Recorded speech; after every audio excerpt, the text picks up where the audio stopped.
এবার আর পেঁয়াজ পচিয়ে ভারত কিংবা মিয়ানমারের দিকে তাকিয়ে থাকতে হবে না কোনো বাংলাদেশিকে। নিজের জমির পেঁয়াজ বছর ধরে সংরক্ষণ করা যাবে সহজেই। 300 মনের উপরে পিস রাখিছি, আমার একটা পিসও নষ্ট হয়নি। এখন থেকে বাজারে দাম কম থাকলে কষ্টের পেঁয়াজ কৃষককে আর বাধ্য হয়ে বিক্রি করতে হবে না। এমনকি পেঁয়াজ সংকটে দাম উঠে যাবে না আকাশচুম্বী। আপনার মেশিন আবিষ্কার করি কৃষকের কত ভালো আছে জানেন।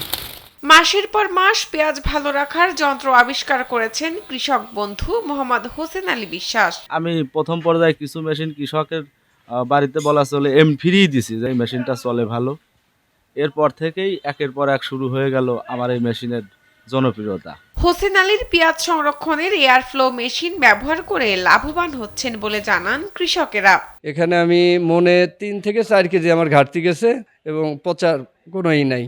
আর আমি আমার বাড়িতে যেটা রাখছি সেটা অনেক, মানে 100 মনে 10-15 মন পচেই গেছে। বাবার কৃষিকাজে সহযোগিতা করতে জমিতে পাওয়ার টিলার চালাতেন হোসেন আলী। পাওয়ার টিলার নষ্ট হলে মিস্ত্রি এনে ঠিক করতে হতো। মিস্ত্রিদের কাজ মনোযোগ দিয়ে দেখতেন তিনি। একসময় নিজেই শিখে যান সার্ভিসিং এর কাজ। এরপর শুরু করেন কৃষি যন্ত্রপাতি সার্ভিসিং এর ওয়ার্কশপ।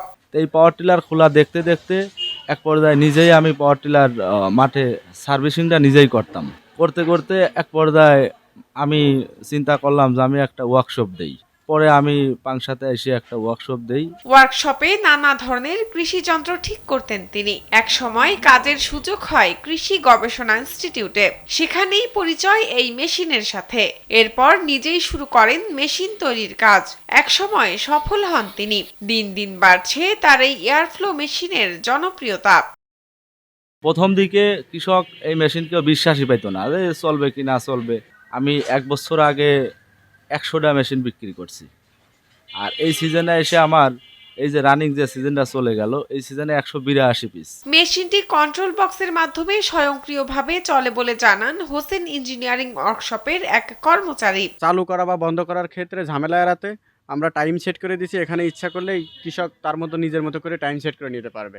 একবার লাইন দিয়ে তুলি পারেই টাইম সেট করে দেওয়া যায় এখানে। মোহাম্মদ হোসেন আলীর নিজ এলাকা রাজবাড়ীর পাংশা উপজেলার বাইরেও সারা দেশ থেকে কৃষকরা এসে এই মেশিন কিনে নিয়ে যাচ্ছেন বলে জানান হোসেন। দেশের বিভিন্ন প্রান্তে আমার এই মেশিনগুলো এখন সেল হচ্ছে। সবকিছু মিলে এখন আমি অনেক ভালো আছি। অন্যদের লাভবান হতে দেখে কৃষকরা উদ্বুদ্ধ হচ্ছেন এই মেশিন কিনতে। মেশিন কিনতে আসছি, আমার বাড়ির পাশে একজন এই মেশিন কিনেছে। কিনে আমি দেখলাম যে তার মেশিনে যে পেঁয়াজ রাখছে, একটা পেঁয়াজও পচে নাই। কৃষি প্রণোদনা পেয়ে অনেক কৃষক পেঁয়াজ সংরক্ষণের এই মেশিন কিনছেন। আবার নিতে আসছি যে পেঁয়াজটা আসলেও ভালো থাকে। হোসেনের এই এয়ারফ্লো মেশিন তৈরির কারখানায় কর্মসংস্থান হয়েছে অনেকের। অনেক লোক আছে, আমরা এখানে কাজ করে খুবই ভালো আছি এবং আমাদের বেতনও ভালো। কৃষকদেরকে এই মেশিন ক্রয়ের জন্য প্রণোদনা দেওয়া হচ্ছে বলে জানান উপজেলা কৃষি কর্মকর্তা মোহাম্মদ তোফাজ্জল হোসেন। কৃষি সম্প্রসারণ অধিদপ্তর থেকে সরকার প্রণোদনার আওতায় আর কি আমরা কৃষকদেরকে বিনামূল্যে এই মেশিনগুলো দিচ্ছি। তো এইটা সরকার বেসিক্যালি আমাদেরকে টাকা প্রদান করেছেন আমাদের অ্যাকাউন্টে।